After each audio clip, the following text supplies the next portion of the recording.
नमस्कार विद्यार्थी मित्रांनो, आपलं या माझ्या चॅनलमध्ये आपलं खूप खूप स्वागत. आपण इयत्ता 5वीतून 6वीमध्ये आता प्रवेश घेतलेला आहे. 5वीतला अभ्यास आपला पूर्ण झालेला आहे. आता 6वीचा अभ्यास आपण सुरू करणार आहोत. या 6वीच्या वर्गामध्ये आपल्याला वेगवेगळ्या विषयांचा अभ्यास करावायचा आहे, परंतु सर्वात आपलं आवडीचं जे पुस्तक ते म्हणजे आपलं बालभारती मराठीचं असतं.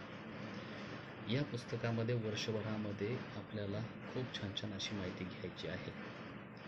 हे पुस्तक तुम्हाला मोफत मिळणार आहे, म्हणजेच विनामूल्य मिळणार आहे. तर पाहूया हे पुस्तक आपलं कसं असेल. थोडंसं चित्र छोटं करतो.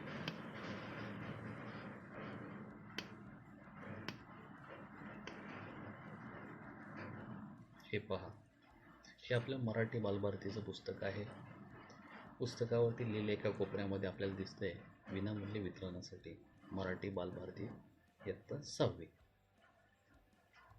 वरचं जे चित्र आहे ते तुम्हाला माहीतच आहे की खेडेगावातल्या ज्या महिला असतात त्या ज्या साडी नेसतात, नऊवारी साडी, त्याचा तो पदर दिसतोय आणि हिरवा असा रंग दिसतोय. आणि त्यावरती सुंदर असं चौकटीमध्ये एका झाडाच्या फांदीवरती कबूतर बसलेलं आपल्याला दिसतंय.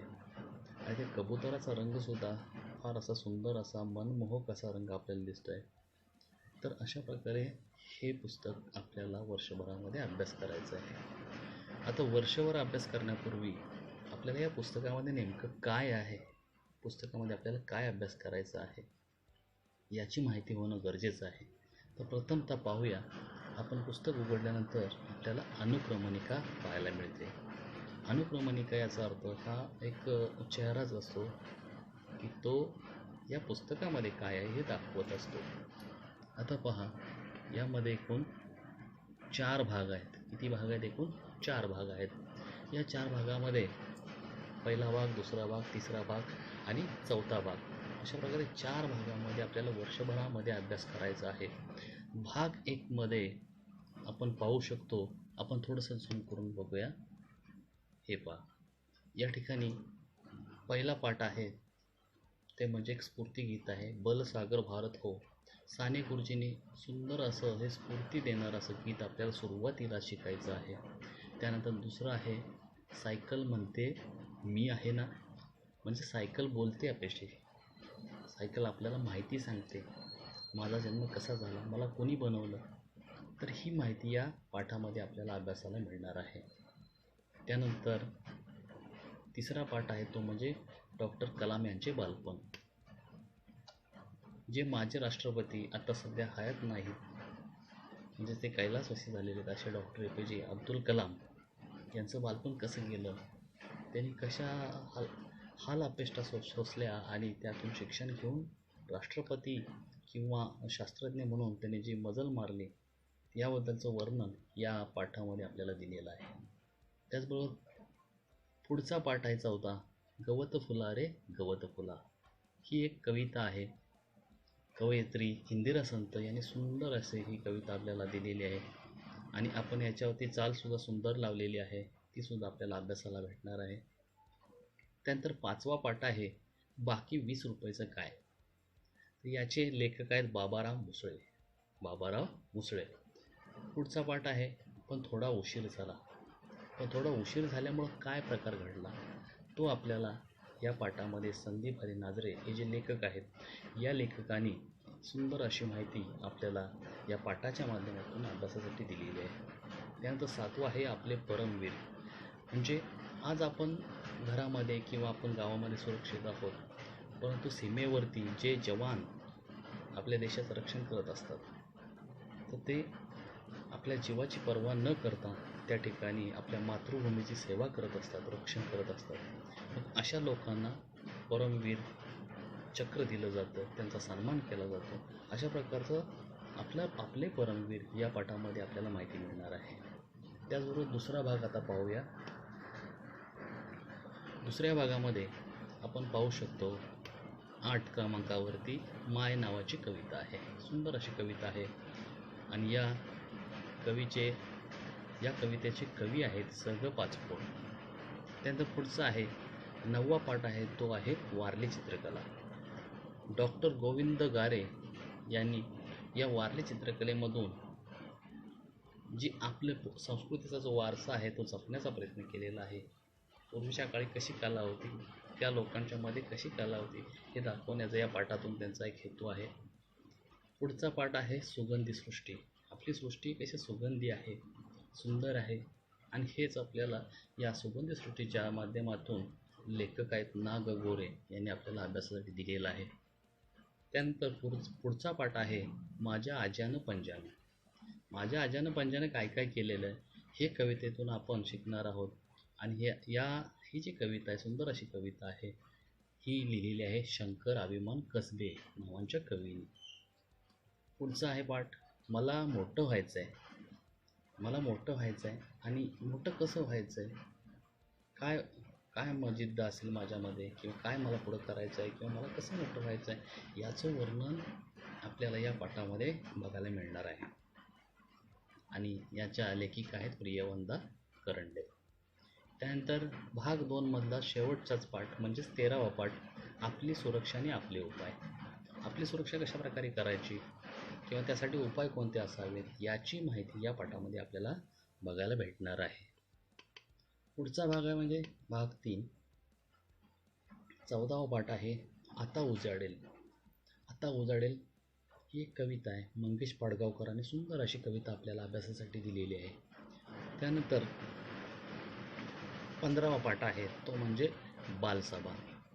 तर आपल्या शाळेमध्ये वेगवेगळे उपक्रम आपण राबवत असतो, कार्यक्रम राबवत असतो, पुण्यतिथी किंवा जयंती वगैरे साजरी करत असतो. यासाठी आपण बालसभेचं आयोजन करतो. तसंच आपल्याला या पाठाच्या माध्यमातून बालसभा कशी होती, त्याचं बालसभेचं नियोजन कसं केलं जातं, अध्यक्षाची निवड कशी केली जाते, किंवा इतर ज्या काही गोष्टी आहेत याची माहिती या बालसभेमध्ये आपल्याला बघायला भेटणार आहे. त्याचबरोबर पुढचा पाठ आहे सफर मेट्रोची. आता विद्यार्थी मित्रांनो, ट्रेन आपण बघितलेली आहे, किंवा आणखीन आता ही मेट्रो म्हणजे वरून, म्हणजे जे खांब वगैरे असे असून वर एकदम एअरमधला जो मार्ग आहे त्या मार्गाने मेट्रो कशी चालू झाली, आणि ही जी सफर मेट्रोची म्हणजे मेट्रोचा इतिहास काय आहे, मेट्रो कशी तयार झाली, किंवा मेट्रोचा पहिला चालक कोण होता याची माहिती आपल्याला क्रांती गोडबोले पाटील यांनी या पाठाच्या माध्यमातून अभ्यासासाठी दिलेली आहे. पुढचा पाठ आहे बहुमोल जीवन. बहुमोल जीवन ही कविता आहे, सुंदर अशी कविता. कवी आहेत रमण रणदिवे यांनी आपल्याला अभ्यासासाठी दिलेली आहे. त्यानंतर पुढचा पाठ आहे तो म्हणजे मले बाजाराला जायचं बाई. मले बाजाराला जायचं बाई. मला बाजारात जायचं आहे, पण कसं जायचं आहे, काय आहे त्या, नेमकी ती एक महिला आहे, तिचं काय मागणं आहे ते ह्या आपल्या कवितेच्या माध्यमातून किंवा एक पाठाच्या माध्यमातून आपल्याला अभ्यासायला प्रभा रबाईकर नावाचे जे काही लेखक आहेत त्यांनी आपल्याला अभ्यासासाठी दिलेलं आहे. त्यानंतर शेवटचा भाग आहे जो भाग 4 आहे. यामध्ये 20वा पाठ जो आहे ती म्हणजे ओळख थोरांची, म्हणजे थोर लोक जे आपल्यामध्ये होऊन गेलेले आहेत. तर यामध्ये भाग 1 आहे हे संजय दुधाने यांनी आपल्याला माहिती दिलेली आहे. त्यानंतर भाग 2 मध्ये लेखकांची लेखक अज्ञानित आहेत किंवा लेखकांची माहिती आपल्याला नाही आहे. त्यानंतर पुढचं आहे 21वा पाठ या काळाच्या भाळावरती नावाची कविता आहे, आणि याचे कवी आहेत उत्तम कोळगावकर. त्यानंतर पुढचा पाठ आहे वडिलास पत्र. मुलांनी आपल्या वडिलांना कशा प्रकारचं पत्र लिहिलेलं आहे, आणि ही पत्र म्हणजे तुम्हाला सुद्धा एक उत्तम असं मार्गदर्शन, पत्र कसं लिहायचं ही सुद्धा माहिती तुम्हाला या पत्राच्या माध्यमातून मिळणार आहे. त्यानंतर 23वा पाठ आहे परिवर्तन विचारांचे, म्हणजे आपले विचार कसे असावेत, आपलं वागणं कसं असावं, किंवा आपल्या वागण्यामध्ये विचाराचा कसा काय परिणाम होऊ शकतो, अशा प्रकारची माहिती या परिवर्तन विचाराच्या नावाच्या पाठामधून आपल्याला माहिती मिळणार आहे. त्यानंतर 24वा पाठ आहे तो म्हणजे रोजनिशी. रोजनिशी यालाच इंग्रजीमध्ये डायरी असं म्हणतात. तर रोजनिशी पाठामध्ये लेखक आपल्या दररोजची दैनंदिनी म्हणजे आजच्या दिवसामध्ये काय गोष्टी घडलेल्या याची नोंद कशी करायची किंवा कशी केलेली आहे याची माहिती या रोजनिशीमध्ये आपल्याला अभ्यासाला मिळणार आहे. त्याचबरोबर 25वा पाठ आहे तो म्हणजे नवा पैलू. आणि हा पाठ आपल्याला जो या ज्या लेखिका आहेत प्रतिभा पानट यांनी आपल्याला सुंदर असा नवा पैलू नावाचा पाठ दिलेला त्यातून पण घेण्यासारखा आहे. त्यानंतर शेवटचा जो आहे भाग 4 मधला शेवटचा अगदी आहे ते म्हणजे संतवाणी. आपल्या महाराष्ट्राला संतांची परंपरा आहे आणि या परंपरेमध्ये ज्या संतांनी जे महत् कार्य केलेलं आहे, महान कार्य केलेलं आहे, याची माहिती आपल्याला व्हावी यासाठी संतवाणी नावाचा आपल्याला एक प्रकार दिलेला आहे.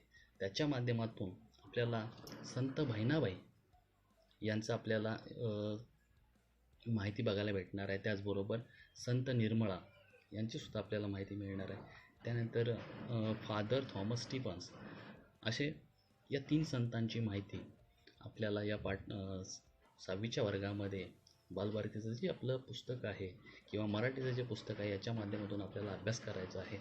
तर विद्यार्थ्याने खूप आपल्याला मजा येणार आहे. वर्षभरामध्ये हे पूर्ण 4 जे भाग आहेत या 4 भागाच्या माध्यमातून आपल्याला हे ज्ञानाची शिदोरी वाढवायची आहे. आपल्याला आपल्या ज्ञानामध्ये वाढ करून घ्यायची आहे. सुंदर असे पाठ आहेत, त्यामध्ये धडे आहेत, कविता आहेत किंवा संतवाणी आहेत. तर अशा माध्यमातून आपल्याला ज्ञान घ्यायचं आहे. तर तुम्हाला सुद्धा निश्चितच आवडेल. धन्यवाद.